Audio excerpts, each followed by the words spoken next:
What you're looking at here is the Destroyit 4002 crosscut paper shredder.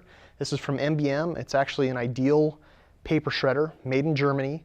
Uses high quality hardened steel blades, safety features to keep you from getting your fingers caught inside, an on-off switch, really easy to use, reverse button.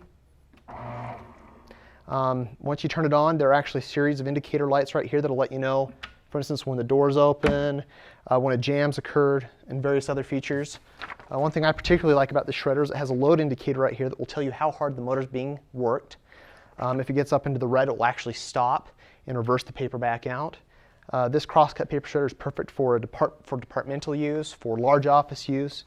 I mean, this is great for shredding most confidential and sensitive documents. Just simply put the paper in, it will detect it and start shredding it.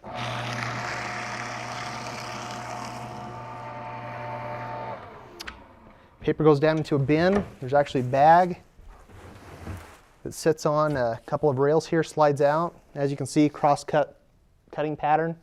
This is the best pattern for keeping your office data properly destroyed and secure. Just pushes back in once you're done. Very easy to empty. Close the door. You're ready to start shredding again.